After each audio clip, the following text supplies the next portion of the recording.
Welcome back everyone to my Let's Play of Final Fantasy V, the Four Job Fiesta.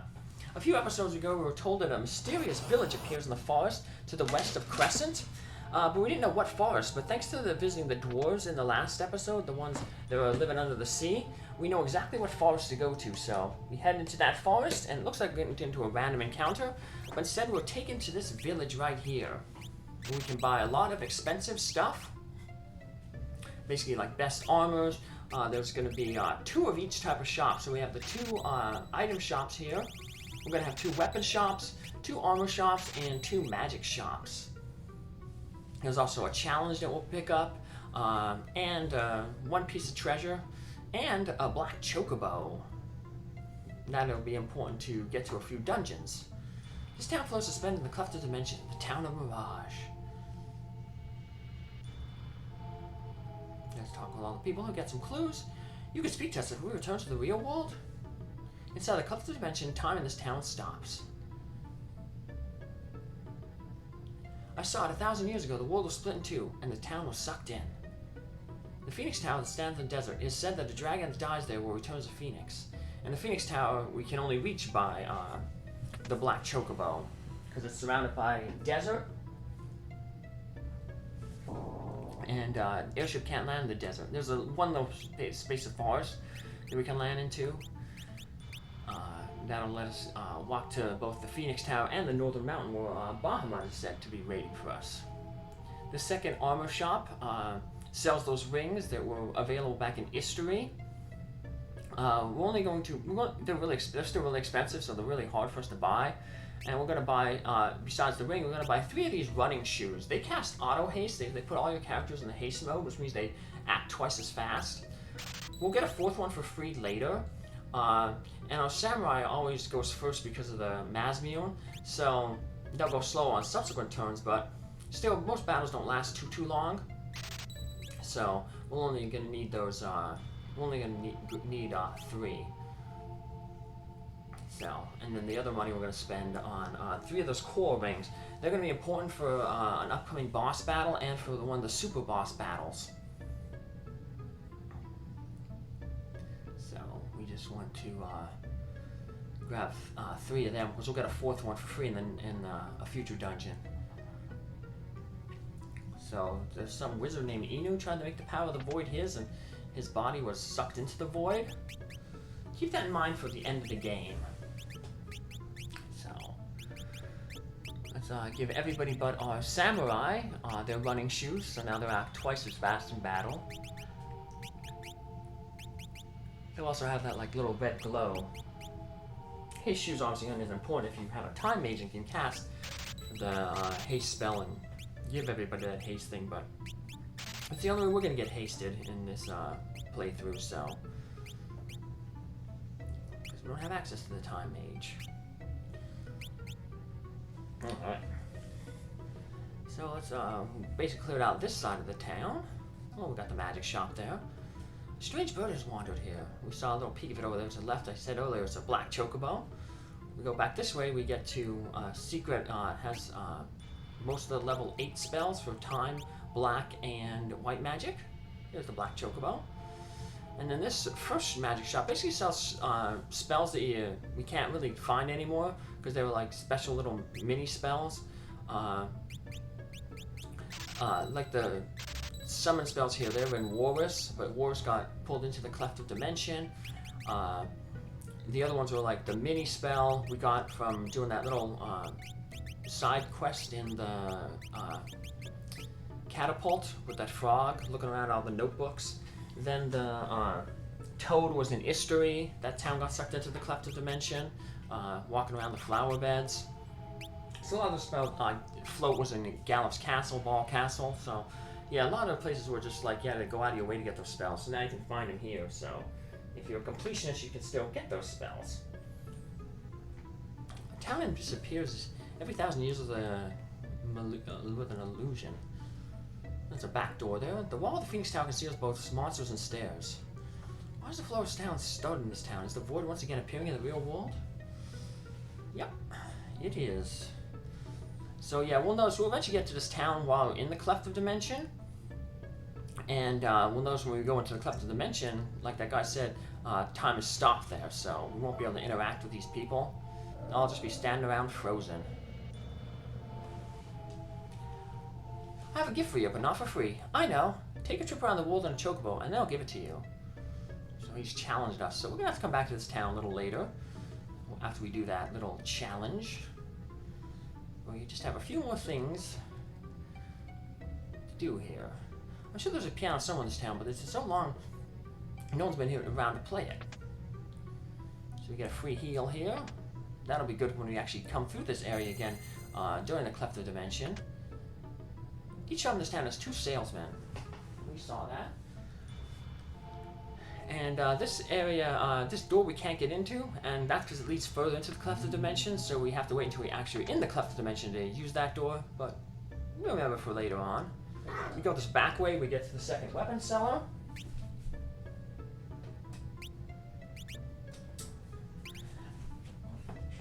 And now we go back down here, and there's 2 secret passages here. This is where it would be good if you had a thief.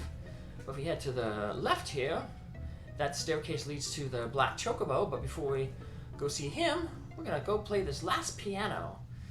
This will be our 8th piano, which means that we can head back to Crescent after we're done here to play this song for show our new skills off to the bard and get our last bard song. All the bard songs that we've gotten, so the three last bard songs that we got have all increased like a different stat. We had the speed one, then we had the power one, then we had the magic one. Now this last one that the bard will finally teach us will raise our levels in battle. So, like those other 3 songs, this is going to be one that will, the singer will keep singing throughout the battle. And it'll gradually, like I said, raise the levels, which will, increase our stats as if we were leveling up normally. So it's like you're leveling up in battle, so it'll help for really longer boss battles. So let's go get that final bard song here. Like you said, play the piano. We'll play a new tune because we've really mastered the piano this time, and that'll inspire him to teach us one more song. So now we'll never have to come back here again. Maxed out our bard songs. Now we need to start maxing out our summon spells, even though we can't use summon magic.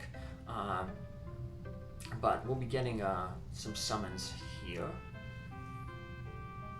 So, by visiting some old places we have yet to visit. We have a few towns we haven't visited yet. We could have gotten them earlier, but they were kind of out of the way. So now I'm just kind of doing a little bit of cleanup. I'm going to go visit some folks that we haven't seen in a while, including Faris's old mates. This is where we're going to get another summon spell. Bought those 3 summons back in Mirage, the level 1 ones, just because obsessive compulsive, I want to fill up the inventory, even though I'll never use them. So first we're going to walk over to this area here, then we try to go deeper into the Pirate's Cave. Faris runs over here to see something. What does he see? Sildra, you're alive! It's the ghost of Sildra. Faris, what is it? What do you see? Angels and Lenna can't see, but Cara, she has that special power with animals. She's able to see Sildra's spirit. So your name is Sildra. You're a good baby, aren't you? Faris, you can see him? Sildra's soul said he wants to help you, Faris. What? Such a good boy. He will become another one of our summons. Even though Sildra is a water dragon, the summon is actually wind-based. Sildra casts like a thunderstorm spell that does wind damage. So if you still have that air knife that boosts wind power, good to equip on your summoner to boost Sildra. And Sildra is a pretty powerful spell, especially for the amount of spell points it costs. Warg, she says to be careful, thanks. Here. You get to know the chocobos are such cute things. I wonder if Coco's babies will be born soon. By the end of the game. My uncle saved a little girl from the ocean. Since she kept calling herself Farifa, we named her Faris. So that's how she got the name Faris. The captain was the princess of Tycoon. Yeah, I guess the word is spread around now that Faris is a princess. Still seasick. Wow. That bird Boko or whatever has definitely gone well. He even made kids. Haha. Let's go talk with these last few pirates over here. We're pirates, we do what we like. The earthquake connect our hideout to a weird cave. We'll be alright while the captain's away. Okay. And this guy, he's still in love with the captain. Alright. So that clears up the pirate area. And then we can go visit some more towns that we're actually going to take a nice trip around the world. Remember we were challenged to by that guy Mirage to take a trip around the world on a chocobo? Well, we have a chocobo that can do that. Coco's husband, Boko. So we're going to go pick up Boko. And now that all the southern islands are linked together because the worlds have been merged, we actually go all the way around the entire world on Boko. So we'll land here. Boko's left by Guido's cave. And we pick Boko up, and we can start running around the world. Thanks to some of the things that X-Death did, like sucking up towns and stuff, some mountains are moved away, so we can go around the world. You know. So we're going to talk with folks in Karnak here. Some people changed some things. Looks like a castle up here next to the ancient library. Hope the queen will get better soon. Yeah, queen's still suffering. Nothing much has changed on her. Just like that guy's still getting over seasickness, the pirate.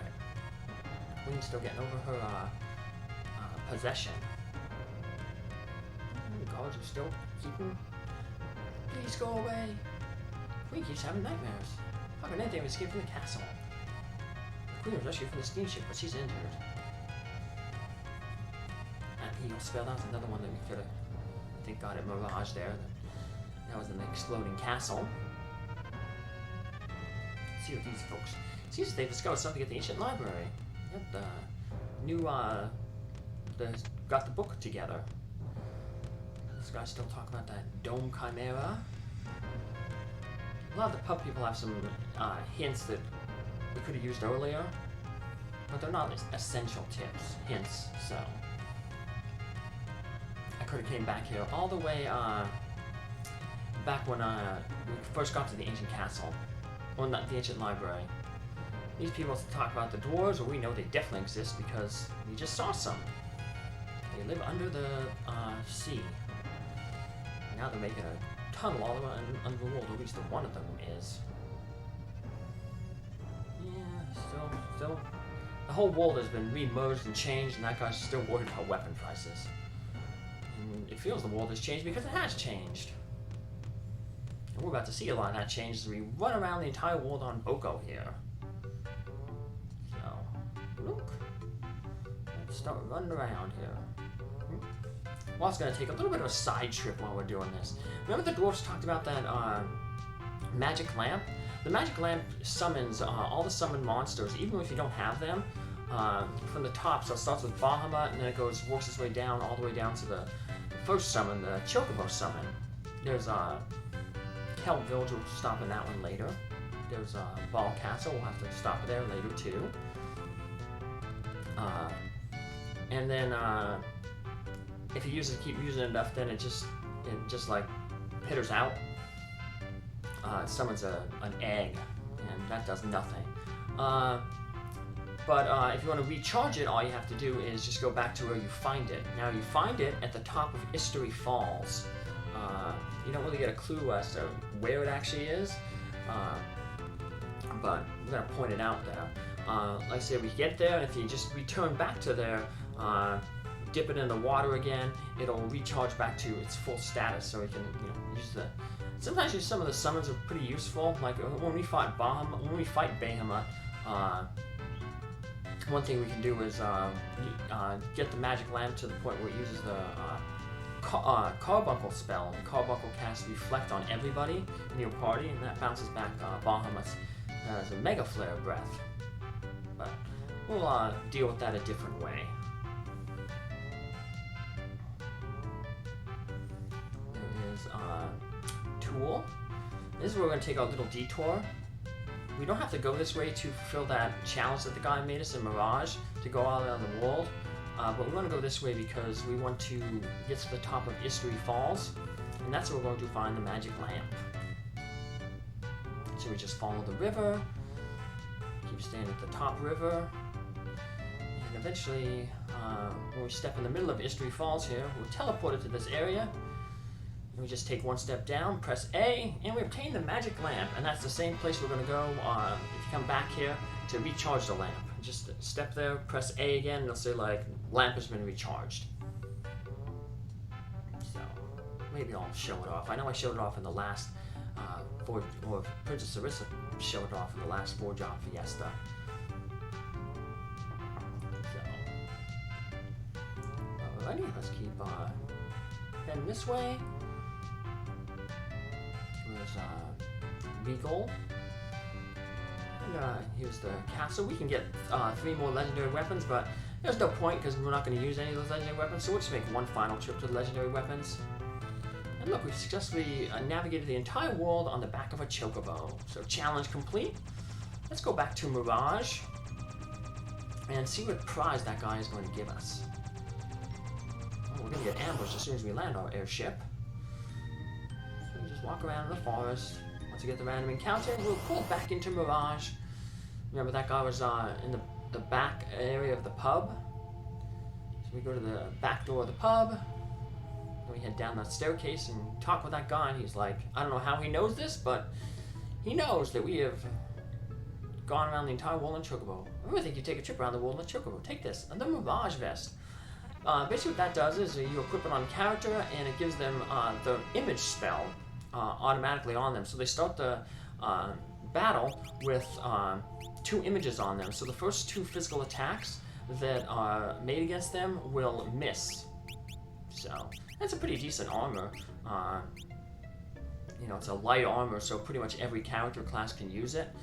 And defensively, it's not that bad. So, like I said, if you it allows you to avoid the first 2 physical hits. So it might actually be better than, you know, a purely defensive armor, because it's letting you avoid damage rather than take the damage and mitigate it with your defensive power. So, well, we talked to a lot of people this episode, got a few summons. Next episode, we're going to talk with some more people and also get another summon. So take care, have a good one. See you then. Bye.